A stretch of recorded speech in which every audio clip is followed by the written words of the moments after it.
मंडळी, माझं शिशुवर्ग ते 10वी पर्यंतचं शिक्षण ना ज्ञानेश्वर विद्यालय वडाळा या शाळेमध्ये झालं.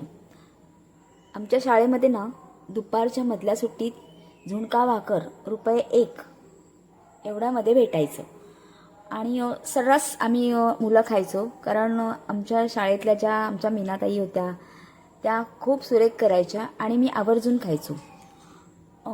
नंतर जेव्हा लग्न होऊन मी गावी आले कोकणामध्ये, तेव्हा माझ्या आईने, माझ्या सासूबाईंनी जे पिठलं बनवून दाखवलं ना, थोडंसं व्हेरिएशन होतं, पण ते पिठलं इतकं ऑथेंटिक, टेस्टी, झणझणीत आणि त्यामध्ये ना त्यांनी शेवग्याची शेंग टाकली होती.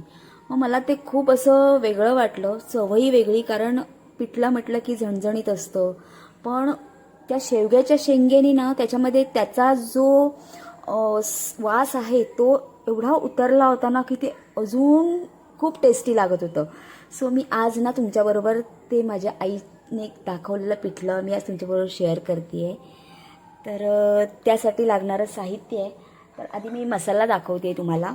त्यासाठी लागणारा मसाला आहे, कोथिंबीर आहे, आला आहे, मला आवडतो, जेवणामध्ये भरपूर लागतो तो, कढीपत्ता, लसणाच्या पाकळ्या आहेत आणि तिखट आणि जी आपली थोडीशी कमी तिखट असते ना मिरची ती, आणि जिरा घेतलं आहे. तर हे ना मी आत्ता माझ्या दगडी खलबत्ता आहे ना त्याच्यात चेचून भरडवून म्हणतात ना, थोडंसं सरसरीत असं करून घेणार आहे. मी इथे पॅन घेतलं आहे, त्यात 1 डाव तेल टाकलं आहे. आता फोडणीला घालते मी याच्यात मोहरी,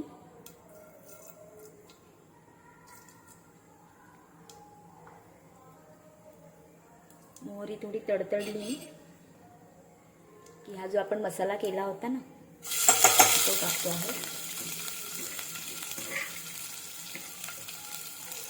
आता थोडासा कच्चापणा जाईपर्यंत परतवायचे आपल्याला.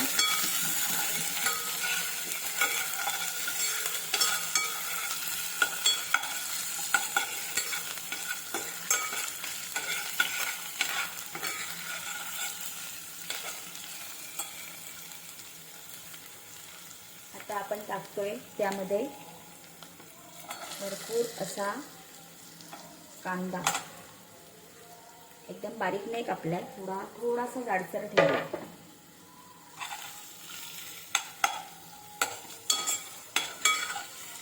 आता आपण आपल्याला एकदम ब्राऊन असा करायचं नाही, थोडासा नरम पडू द्यायचा आहे, कारण नंतर पिठलं जेव्हा शिजतं शेवग्याची शेंग शिजायची आहे, त्यामुळे तो आपोआप बऱ्यापैकी शिजून निघतो. थोडा वेळ परतवायचा आहे फक्त कांदा.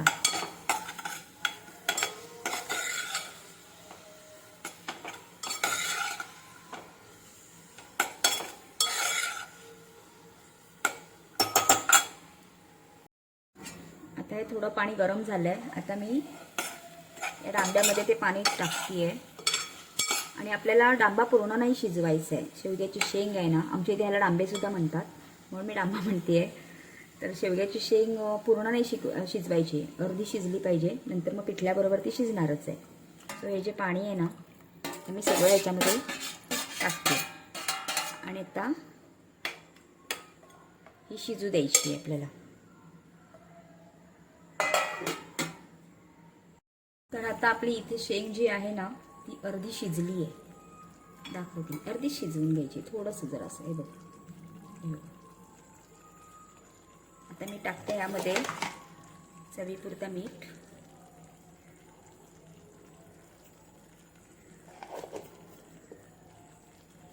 आणि हे मी बेसन जे आहे ना ते पाण्यामध्ये मिक्स करून त्याच्या गुठळ्या वगैरे सगळ्या मोडून घेतले आणि आता आपल्याला हे यामध्ये ओतायचे. तर आपल्याला थोडं पाणी ॲड करायचं आहे आणि छान 2 ते 3 उकळ्या येऊ द्यायचे आहेत. आताच त्याचा वास इतका सुंदर यायला लागला आहे.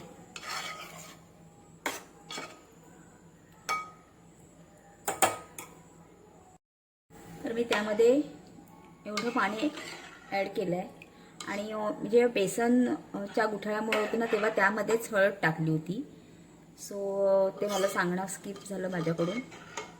आता याला छान उकळी येऊ द्यायची आहे आणि 2 ते 3 उकळ्यांमध्ये आपलं तयार होईल छान झणझणीत असं बेसनाचं पिठलं.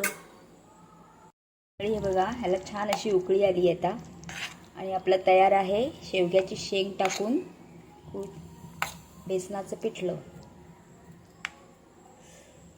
शेजारीच चालू आहे. अजून एक दाखवेन मी. हा गुळाचा चहा आहे माझ्या नवऱ्याचा. त्याचं प्रीमिक्स आहे ना, ते मी यूट्यूबवर बघूनच तयार केलं आहे. अर्धा पेला पाणी, अर्धा पेला दूध आणि जे प्रीमिक्स तयार केलं आहे ना, ते अर्धा चमचा टाकलं की आपला छान असा चहा तयार होतो आहे. कधीतरी गूळ कमी व्हायचा, कधी चहा पावडर कमी व्हायची, जास्त व्हायची. सो हे आता प्रीमिक्स बनवलं आहे ना, तर परफेक्ट असा चहा, गुळाचा चहा तयार होतो आहे. तर हे आता आपलं पिठलं जे आपलं ऑलमोस्ट तयार झालं आहे. वास तर इतका सुंदर आणि छान असा झणझणीत नाकात गेला आहे वास. खूप छान येतो आहे वास. तर अशाच